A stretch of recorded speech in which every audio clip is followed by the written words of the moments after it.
Welcome to another episode of the Goodsugar Podcast, GSP. I have to say this as we get started. Marcus now holds the world record for most background changes on a podcast ever. That's actually a pretty good title. I mean, I think that a lot of people wouldn't even think to work at that, but I'm in Miami right now. I'm at the Fontainebleau. I know. Happy birthday to your dad. I know that's this weekend. Thank you. Yeah, I came down for his 80th birthday party. Yeah, that's nice. And we're really excited. That's very nice. So we're going to jump right into this one. It's a very interesting dude. We'll get into his whole story, but I do feel that you two are going to be on the same page with, if not 90%, maybe even more of his message and your message. Every once in a while, I look at people, I'm like, oh, this guy is right up Marcus's alley.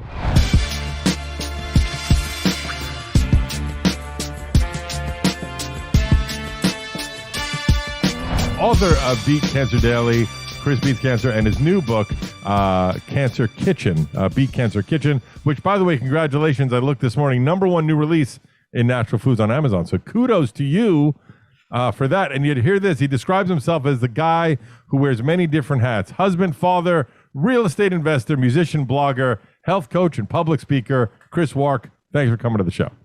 Well, I guess I should update my bio because I'm not a real estate investor anymore, but I was for about 13 years. So anyway, but yeah. Well, good, because that was the one thing I did not give a shit about. So it's good that that's not on your list anymore. I need you to care about that. I really do. My family actually was in real estate as well. So I have like no interest. You know, sometimes what your father does for a living makes you want to get into that industry more. And sometimes it has the 180 effect, which with me, it had the 180 effect. I never really was desirous of getting into that industry, where Marcus's father was in retail and Marcus is in retail. So that kind of went the other way. Well, yeah, I'm concerned about that because I'm in, obviously super health and wellness, and I hope my kids are not repelled by that notion. It might happen. You better figure out a way to bring them into the mix early, or it may not happen. I don't know. Right.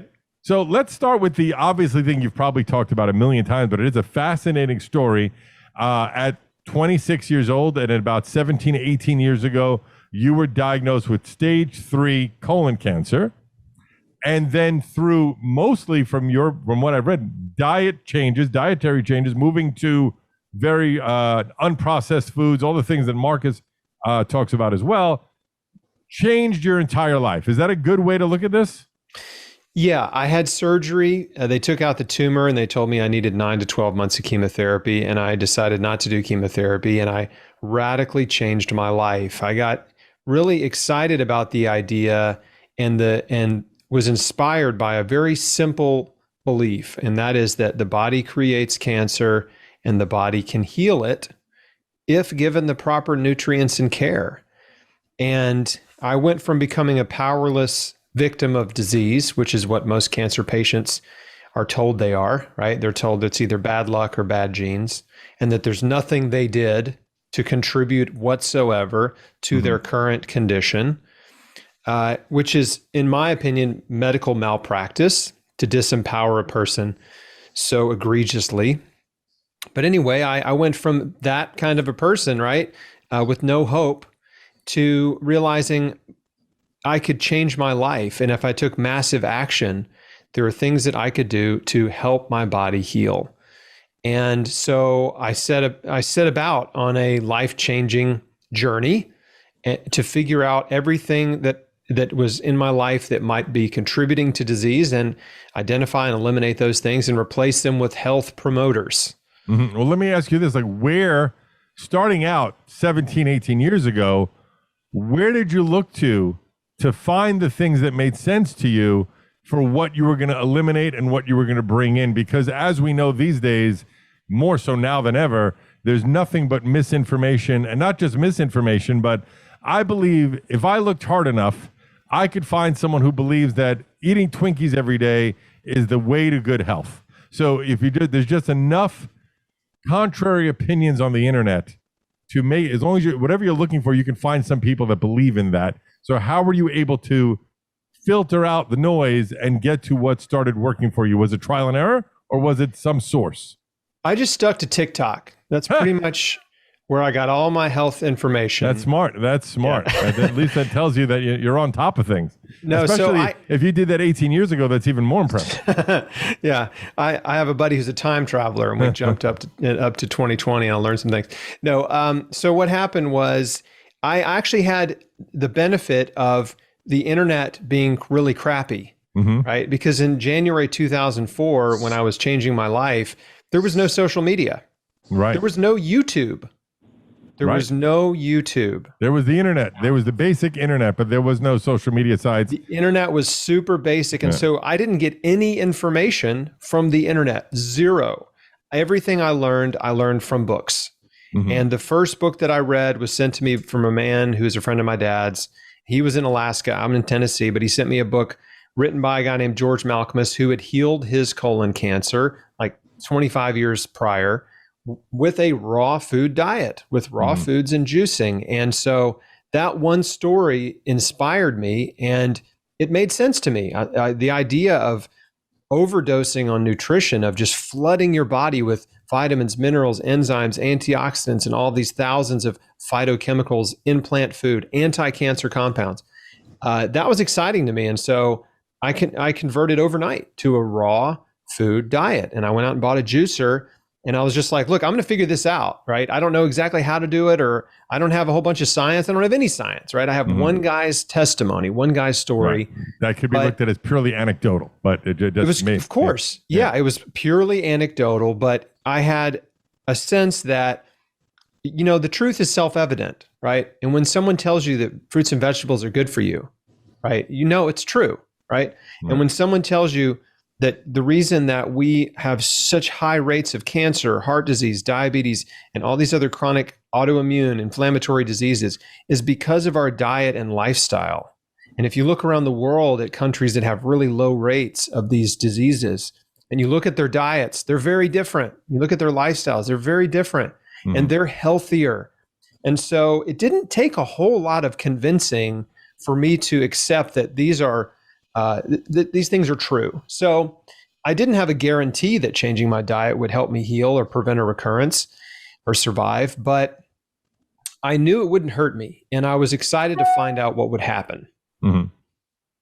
That's pretty wild. Now, how soon after this 180 change overnight did you start noticing that you're feeling better and things were changing? Well, the first few days of a raw food diet, or a radical, like going from eating meat and dairy 3 times a day to just eating plant food, you're going to feel pretty lousy, right? Because your body you're suffering from withdrawals from sugar, salt, animal protein and fat, caffeine, things like that.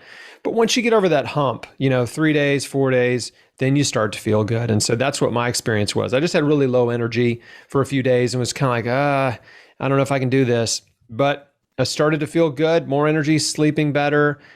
Congestion cleared up, and my outlook, my mood was better. And so that, just getting that little bit of momentum going really helped me.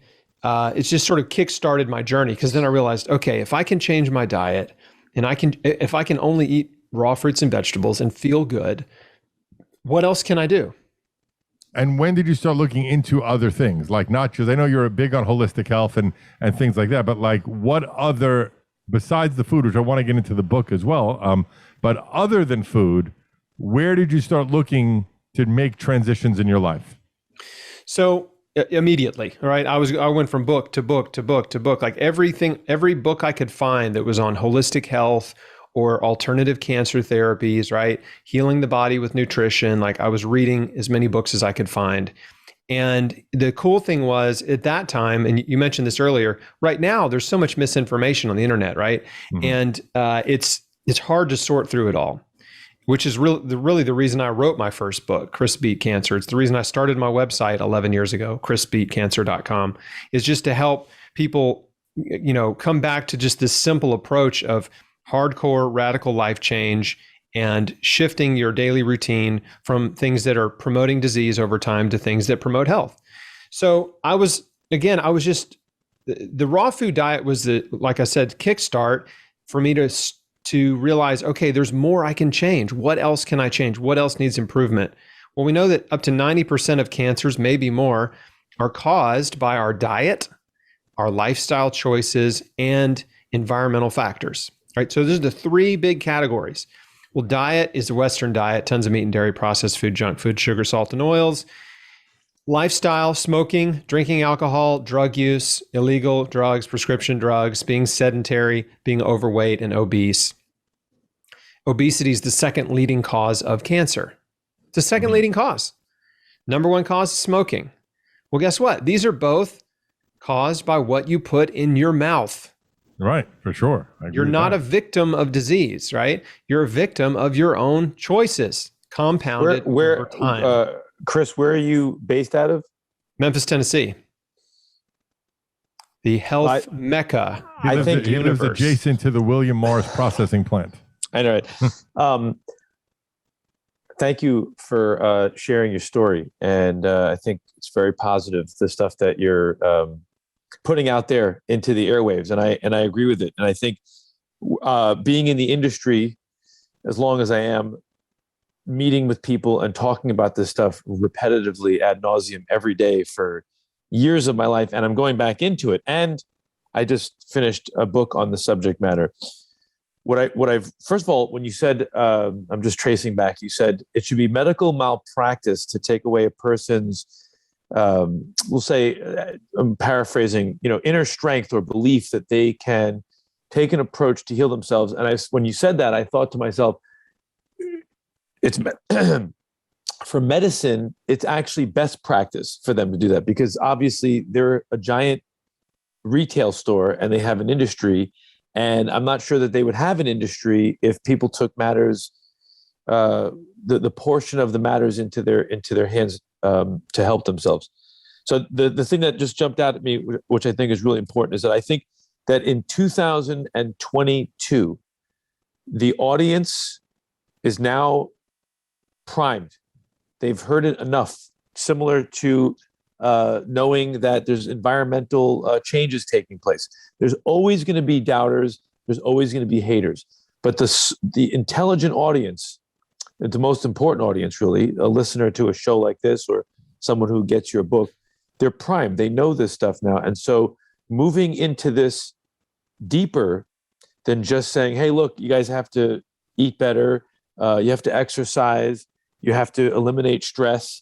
You have to concentrate on your emotional world. That's all lifestyle stuff. I think really what has to happen is we have to give people the tools to change their patterns. The like, here's what to do next tool, rather than, for me, the 101, which is, this is what's causing it, if I may. Right. It's funny is that his book, I think the new one, which is Beat Cancer, the Kitchen book, which is recipes and stuff, because I do feel, for me, like, look, Marcus is raw vegan, well, mostly raw, but vegan for 100 years. And I try to make healthier choices, but I think just like with everything, it needs to be hammered into your brain over and over. Because we learn things through repetition, and we're highly defensive creatures. And even though we're hearing something on a conscious level, we may understand, we are being manipulated by our subconscious mind, and it's much more complicated. I mean, look, there are eureka moments, right? If you're given a diagnosis and someone says that's what happens. Die, we say that all the time. Is that unfortunately on the show, everybody that's made a 180 change in their life almost died or had some horrible tragedy.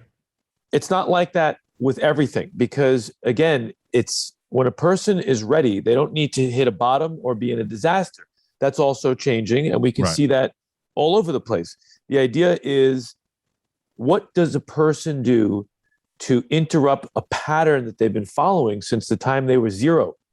Right. Literally, the day one you come out, look, Chris, you're subject to all these patterns, right?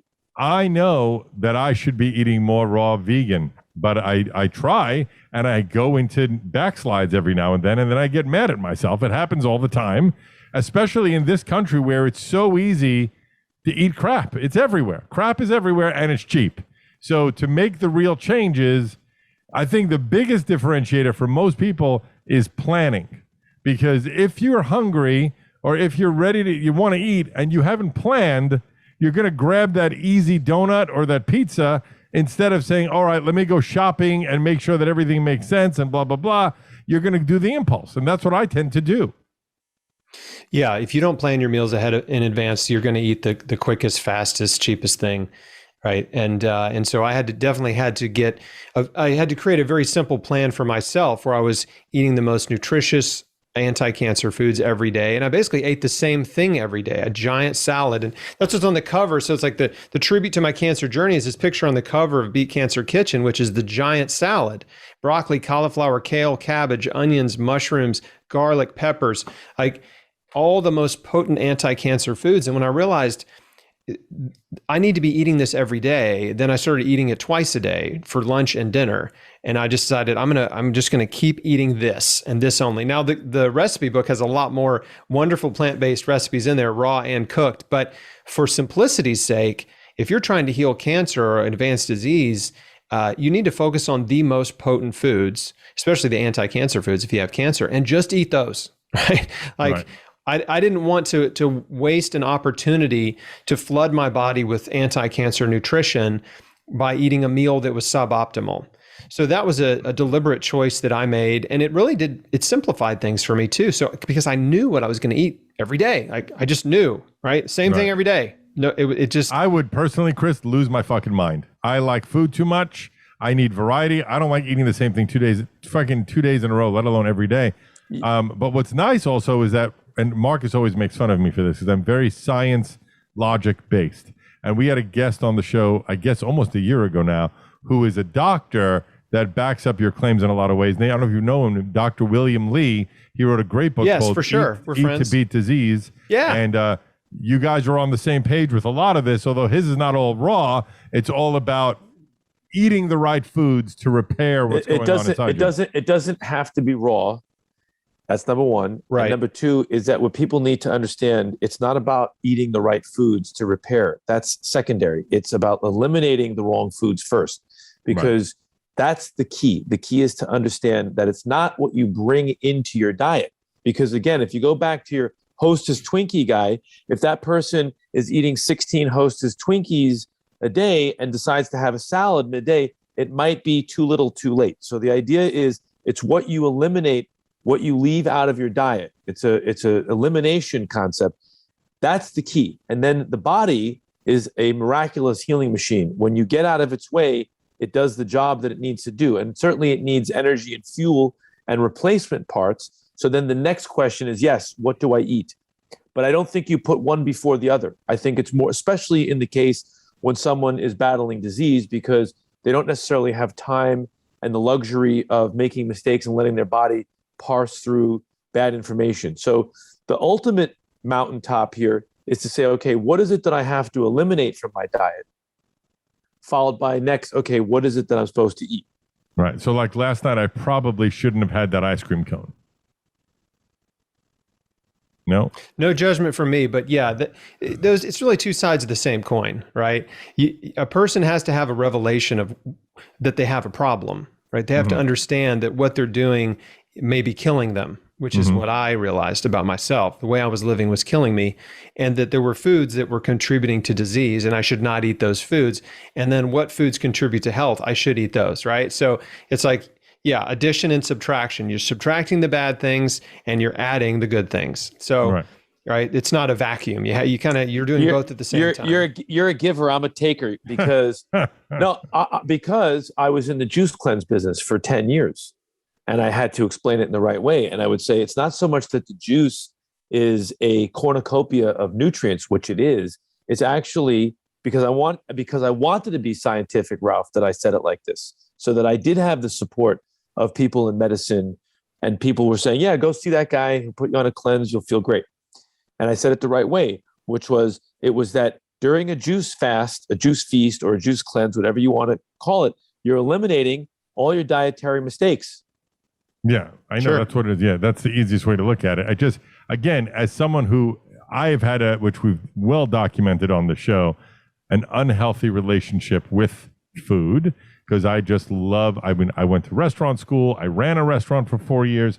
I crave certain foods that have been very hard for me to make that disconnect, unfortunately. Well, I get that because, if you don't have a strong motivation, it's hard to change, right? I had cancer. Yeah. So my motivation was it was easy for me to change because I had cancer. But my message is a broader one. It's not just that, hey, if you have cancer, the food that you eat, the diet and lifestyle choices that you make, the way you think, the way you act, removing stress, forgiving people who've hurt you, all of these things will do you no harm, right? These are do no harm therapies that will benefit you. And you can still do chemo or radiation. You can do whatever treatments the doctor recommends. But if you take the time and discipline and put forth the energy to do more, you will decrease your odds of a recurrence. You'll increase your odds of survival. And if you care about preventing cancer, these same practices will decrease your odds of getting cancer, chronic disease, heart disease, et cetera. So, what I would say to you personally is I would say, hey, Ralph, look, man, if you're not concerned about cancer, you should be, because 1 out of every 2 men are predicted to be diagnosed with cancer in their lifetime. So which category do you want to be in? Right. And you're not in one category or another just based on bad luck, right? Many of the categories can be determined by you, by your choices. So if you're thinking ahead about like, I want to be healthy in 10 years or 15 or 20 years, I need to take care of myself now. So that's the how I try to motivate people anyway, from who don't have an immediate threat or chronic disease problem, but they're just like, hey, I would prefer not to get cancer, right? Right. I think It's the really studies, and it it's could be. Go ahead, Marcus. I'm sorry. Go ahead, Marcus. it's difficult. What the part that I'm diving into now, Chris and Ralph, because I'm writing a lot, and also I look at it as a business. If I can help people in deeper and deeper ways, I'm commoditizing the knowledge, right? And there's nothing wrong with that because I got to pay some bills. So, but I'm looking to do it in a compassionate way. And I too think a lot about what you're talking about, Chris, in a very, very deep way. And I always think about how to explain it. What I've realized is it's difficult for me to explain it to people who are still -10. Like if someone really has a horrible lifestyle, they're drinking lots of alcohol, they eat giant meals late at night, and they're just actually now stepping into the awareness that there's a connection between what's happening with that behavior, what's going on in your psychology. It's difficult for me to to sit down and say, okay, here's where we're starting. You need to eat apples more often. I feel increasingly that my message is getting more and more towards people where Ralph is at, where I just have to repeat the same messages again and let other people come in from every other channel and repeat them. And so these messages are now more advanced. When you talked about the 3 main components of the cause of cancer, it really applies to every disease technically. And what just to review it for the audience, is you were saying the first factor, which you have some control over, but the least amount of control over, is environmental factors. That includes pollution and dirty waterways, electricity, radiation, all that stuff. And you could make a choice, obviously, to live in the desert or to live in the jungle, but not such an easy thing. The second category is diet.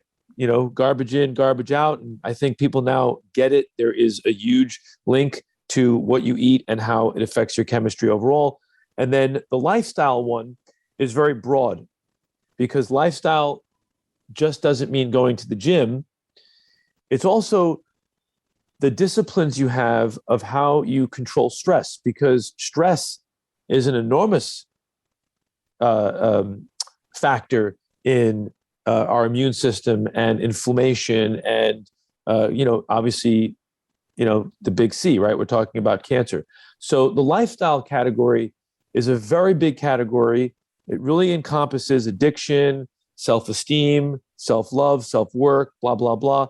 That is really where the frontier is, in my opinion, is getting people to understand what their mind and thinking does to their chemistry, and then giving them tools.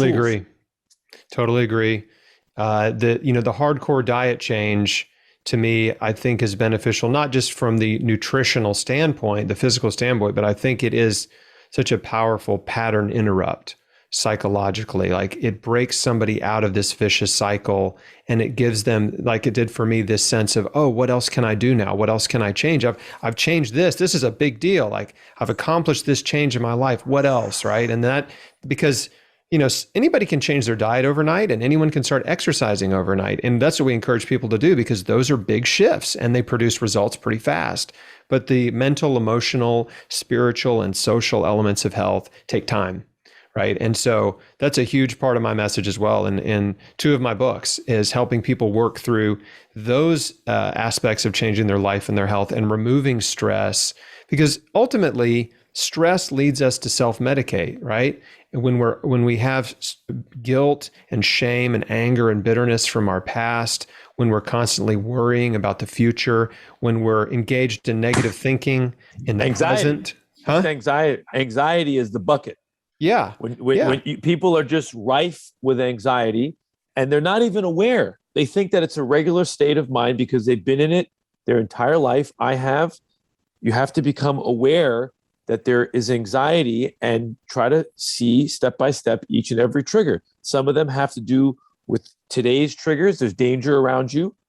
And some of them are patterns and reactions that we've been doing from the first time we didn't get changed our diaper in time. Yeah, it's kind of like if you've ever seen a cat, if you've ever owned a cat and your cat is an inside-outside cat, your cat is a completely different animal outside than it is inside, right? Inside your house, it's just laying around, totally relaxed, right? Outside, it's on high alert, hiding in the bushes, like, just everything is a perceived threat to a cat outside, right? That's like Ralph's ex-girlfriends. Yeah. And there's just a lot of people walking around in this heightened state of fight or flight, right? Everything is a perceived threat. And so anyway, the process is you have to realize, I'm constantly thinking negatively, right? Whether it's fear and worry or anxiety, or it's guilt and shame and bitterness, or it's envy or jealousy. Like, you have to catch yourself in these negative thought patterns and interrupt them, right? You have to say, okay, wait a second. I'm going to choose to think differently. I'm going to choose to not be jealous of that person. I'm going to choose, for me, I'm going to choose to give my worries and fears to God and trust Him. I'm going to choose to forgive. Are you one of those guys? What? One of those God? Oh, yeah, guys? Absolutely. Yes. Oh, man. How come we didn't have this guy vetted before? I'm just kidding. I'm playing with you. Yeah, absolutely. You obviously sound like a guy who practices meditation. Yes. So you got all the Prayer. tools. How old are you? Meditation. 44. Jesus, you got that young, man. Yeah. Wait until you're 90. It's going to be unbelievable. It's actually the state that you're in is absolutely incredible because you're very rare, because most people do not come to the place that you come to even when they have a disease. That's true. So it's a very positive thing that you've taken the next step, which is you're trying to give it back to your community. Yeah. And I've counseled countless cancer patients, and many of them, there's 2 types. Most cancer patients don't want to change. That's the problem. They don't want to change. They don't want to admit anything that they've done in their life could have contributed to their disease. And so they exist in that state of powerlessness, right? And you can't help someone who believes that they're a powerless victim. But a very small percentage of them want to change and want to accept responsibility for their life and their health. And those are the people that I serve. And probably you as well, right? The same thing, basically what Marcus said, is that he found it too hard to speak to people that are a little too far gone, so to speak, that he wants to focus in on people that are probably 65, 70% of the way there. What you can do for different stages of people is, if we write a book, we're putting it out there. It doesn't make a difference who's reading it. Certainly if someone came to me and I know that they're very, very deep chronic problems and difficult mentality, I still talk to that person. I have somebody that I'm working with in my other recovery programs that is really, really a difficult subject matter. And sometimes the only thing that you can do is just let that person shout in your ear for 20 minutes and you gave them something. But for the purpose of being able for me to live a normal life and take care of my kids and be able to be a good husband and take care of my business, I have to limit who I'm talking to about stuff. And I have to say, oh, this person, they're ripe. They're just unbelievably ready. They're finding all this stuff on their own. And you just have to give them a little bit of a push. That to me is the true master's way, because it's less attached. Because that's another stage, is when you realize that when you're coming into your own mastery, there isn't really that much out there to fight, because ignorance and stupidity have always been part of humanity, and they will always be here, at different epochs of humanity. The idea is there's limited time, and I'm not going to go to the cross for anybody. I don't have a Messiah complex, and I got to pay some bills. So let me get to the people who are ready. Yeah, there's a tremendous amount of joy and satisfaction when you're helping someone that wants help and is actually willing to change. And when you're trying to help someone that doesn't want to change, all you get is frustration, right? It doesn't, And what do you mean? They put you on the cross. You get assassinated. It's actually the truth. And I learned this from a great Zen guy that I know who almost never speaks about anything philosophy, but I tickle him all the time. I get him to talk. And what he said to me was, when you reach a certain level of awareness and you're in a state of compassion, you're not running around preaching. There's nothing to preach. People are going to get it. People are not going to get it. Consciousness is shifting. It takes steps backwards. And so fatherhood, sometimes that's what it all comes down to. After everything that you've been through in your life, sometimes it's really just about being a good son, a good dad, a good husband. That's the karmic work, so to speak. And then write some books, right? Because nobody can touch you from your books. You can say whatever you want, get them published. They can still reach out to you on Twitter. No, Twitter, 2020. I mean, there's so many things I would love to geek out again with Chris, because I think you're an enlightened. I said you two are going to be on the same page with most of this stuff when we started this interview. Chris,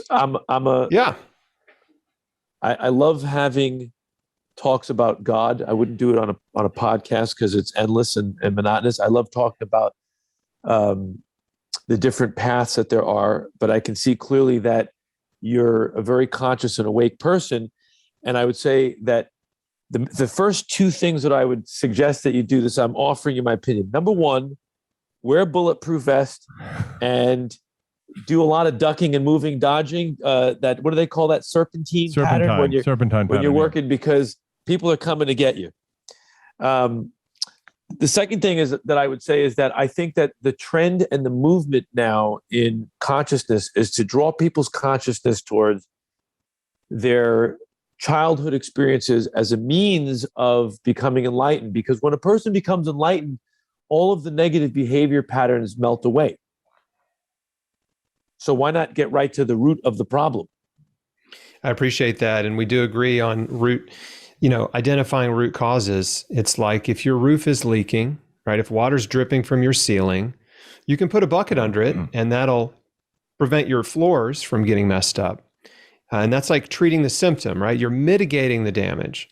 But if you wait too long, surprise, your roof is going to fall in, right? Because the ceiling becomes saturated with water and it caves in on you because you didn't solve the cause. You didn't get up on the roof and find the leak and patch it.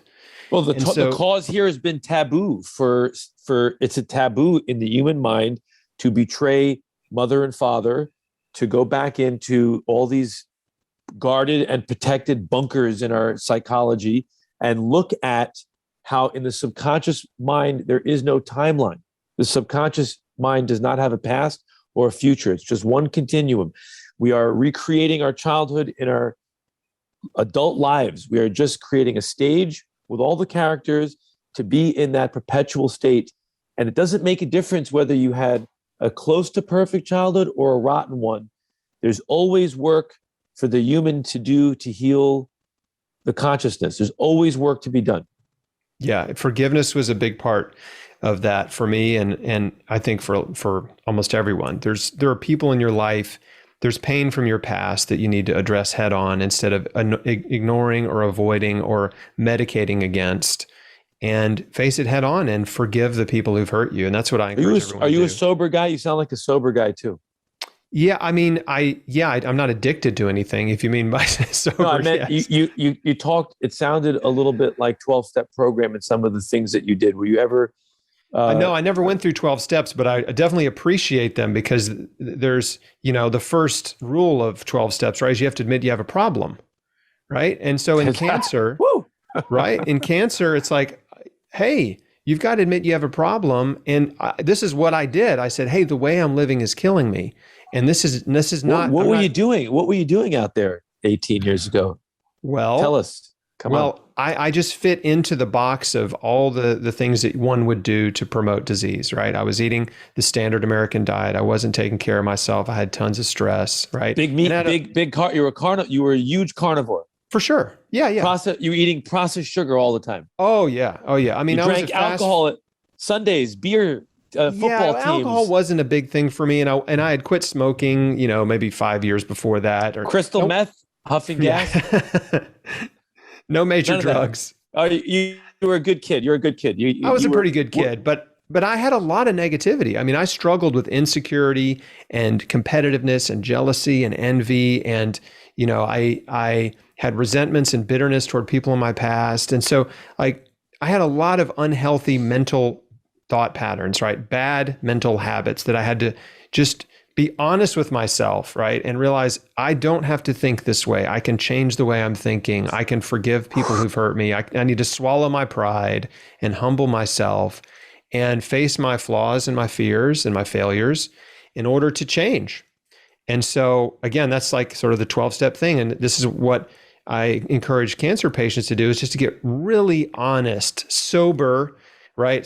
Take a sober analysis of your life and identify your problems, identify your failures and your fears and your flaws. I think that's the hardest thing in the world for most people to do, is admit what they know they're doing, what they do wrong, what annoys people, what people find toxic with you, those types of things. It's not that hard. I think you do wrong, Mark, because I know many people that don't even want to acknowledge that things they do are annoying. It's hard for anyone who was born past 1982, but I'm going to say right now, there's nothing in life that is easy if you have that perspective, right? Yeah, obviously, everything in life is difficult, and then you die, and that sounds difficult too, right? Let's look at it as easy. Once you have the willingness to address a problem, it doesn't mean that suddenly you're going to address the problem overnight and the problem's going to go away. Problems in your psychology take time, and you work on it day by day. Right. It begins with the most fundamental tool that we have in our human arsenal, is the ability to articulate and express our feelings. So that's the first thing. When you have no one to speak to and it's difficult, the most articulate way of being is to write. That's the whole thing about journaling, a word that every macho guy thinks sounds really corny. They think of a little diary with a little lock on it. It's not it at all, right? In 2021, you can open up your Google Docs and you write everything. Every aspect of your life.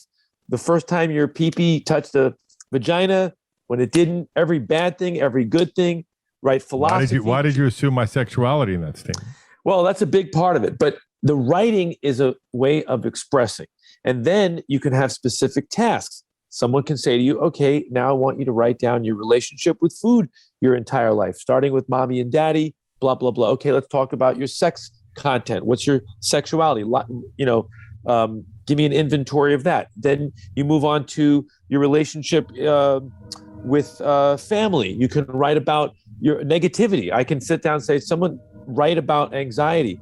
The writing is such an epic tool because that's what creates awareness. And that gives you the ability to do step one, which is admit you have a problem. If you don't have awareness, you can't admit it. And the writing brings the event into the consciousness in a material way.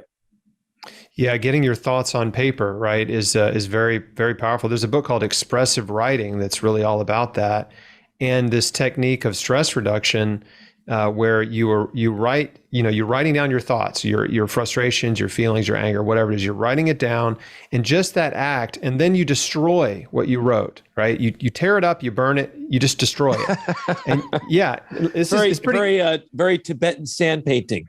Yeah, and this has been studied. Like they've done clinical studies on this practice with humans, right? And what they found is like getting your thoughts to the other creatures that write. I was thinking the same thing. I said the first study was with lobsters. They did a lot. Yeah. So but getting it on paper, right? Your frustrations, your anger, whatever, on paper, and then destroying it, right?